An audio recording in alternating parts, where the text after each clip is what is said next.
ડીસામાં જનતાના આરોગ્ય અને ભવિષ્ય સાથે ખુલ્લેઆમ ખિલવાડ કરતા નકલી ઘીના કાળા કારોબારનો બીકે ન્યૂઝ ચેનલે પર્દાફાશ કર્યો છે. પરંતુ તંત્રની રહેમ નજર અને પ્રસિદ્ધિ ભૂખ્યા કહેવાતા નેતાઓ તથા સામાજિક આગેવાનોના મોઢા સિવાય જતા આ ઝેરના સોદાગરો બેફામ બનીને નવી પેઢીના જીવન સાથે હોળી રમી રહ્યા છે. બનાસકાંઠાનું વેપારી મથક ડીસા આજે શુદ્ધતા અને વેપારની પરંપરાને બદલે નકલી ઘીનું મોટું હબ બની ચૂક્યું છે, જ્યાં માનવ જિંદગીના ભોગે રૂપિયા રળવાનો નફ્ફટ ખેલ ચાલી રહ્યો છે.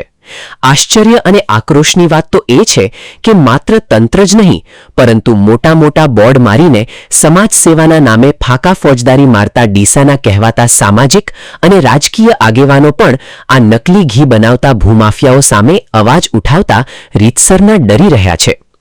જનતાના હિતમાં મોટા ભાષણો આપતા આ નેતાઓનો આત્મા જાણે સાવ મરી પરવાર્યો હોય તેમ આ ગંભીર મુદ્દે રહસ્યમય મૌન સેવીને બેઠા છે. આગામી દિવસોમાં પવિત્ર શ્રાવણ માસ આવી રહ્યો છે, જેમાં ભક્તો ભગવાનના દરબારમાં આસ્થાના દીવા પ્રગટાવશે. પરંતુ આ કળિયુગના પાપી તત્વોના કારણે ઈશ્વરની ભક્તિમાં પણ શુદ્ધ ઘીના બદલે આ અખાદ્ય ઝેરના દીવા પ્રગટશે, જે ભગવાનની પણ મજાક સમાન બની રહેશે. બીકે ન્યૂઝ ચેનલ દ્વારા આ નકલી બનાવતા તત્વોના કાળા કારનામાના નામો સાથેના પુરાવા જાહેર કરવામાં આવ્યા છે. ડીસામાં નકલી ઘી બનાવવામાં સૌથી મોટું અને અગ્રેસર નામ છે સંજય અમૃતલાલ મોદી ઉર્ફે સંજય ભીયો. આ શખ્સ ડીસા જીઆઈડીસીમાં શંકર બેકરી પાસે પરિવાર અને ઓમ સરસ નામથી બનાવટી અને અખાદ્ય ઘીનું ખુલ્લેઆમ ઉત્પાદન કરી રહ્યો છે. આ માફિયાના અડ્ડા પર અગાઉ અનેકવાર ફૂડ વિભાગના દરોડા પડ્યા. ઘીનો જથ્થો સબસ્ટેન્ડર્ડ અને નકલી સાબિત થયો, પરંતુ કાયદાની છટકબારીનો ઉપયોગ કરીને માત્ર નજીવો દંડ ભરીને આ શખ્સ બમણી તાકાતથી આ ઝેર વહેંચવાનો કાળો કારોબાર શરૂ કરી દે છે. આવો જ બીજો નફ્ફટ શખ્સ છે નિકુંજ વિનોદભાઈ બાંડીવાલા ઉર્ફે નિકો, જે ડીસા જીઆઈડીસીમાં ફેક્ટરી ચલાવીને હાસ્ય, માહી, સરસ અને અવસર જેવી મોહક બ્રાન્ડોના નામે માનવ શરીર માટે અત્યંત હાનિકારક એવું નકલી ઘી બનાવી રહ્યો છે. બીકે ન્યૂઝ ચેનલે જાતે ફૂડ વિભાગને સાથે રાખીને આ નિકાના કાળા અડ્ડા પર દરોડો પડાવ્યો હતો અને તે ઘી નકલી સાબિત થયું હતું. છતાં રાજકીય પીઠબળનો રોફ જાળીને આ શખ્સ પણ દંડ ભરી ફરીથી કાળો કારોબાર ધમધમાવી રહ્યો છે. આટલેથી આ યાદી અટકતી નથી.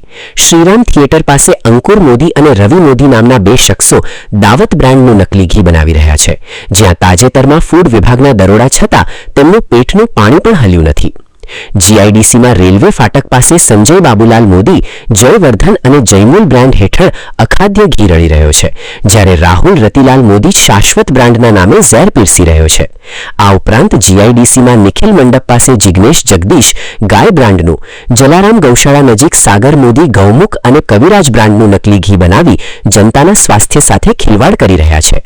તો બીજી તરફ રેલવે સ્ટેશન નજીક પુરવઠા ગોડાઉન પાસે પરેશ ઈશ્વરલાલ ચોખાવાલા સુગંધ અને સંયમ નામથી અખાદ્ય ઘીનું ઉત્પાદન કરી રહ્યો છે, અને તેની જ બાજુમાં અશ્વિન મોદી માવજત બ્રાન્ડનું ઘી બનાવી રહ્યો છે, જેનો જથ્થો હમણાં જ એસઓજી ટીમે ગઢ પોલીસ મથકની હદમાંથી ઝડપી પાડ્યો હતો.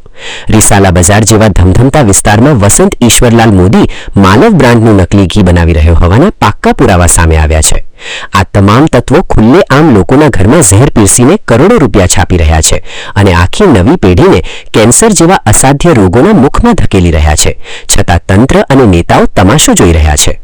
બીકે ન્યૂઝ ચેનલ દ્વારા પૂરા પુરાવા સાથે આ ઝેરના સોદાગરોનો પર્દાફાશ કર્યા બાદ પણ જો ફૂડ વિભાગ, પોલીસ તંત્ર અને પોતે જનતાના રક્ષક હોવાનો ડોળ કરતા નેતાઓ મૌન રહેશે તો સાબિત થઈ જશે કે આ કાળા કારોબારમાં સૌની હપ્તાખોરી અને મિલીભગત છે.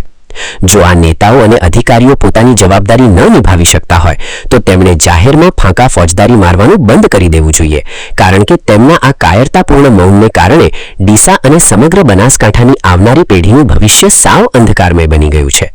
અતુલ પટેલ સાથે Haresh Thakor, BK news channel, Deesa.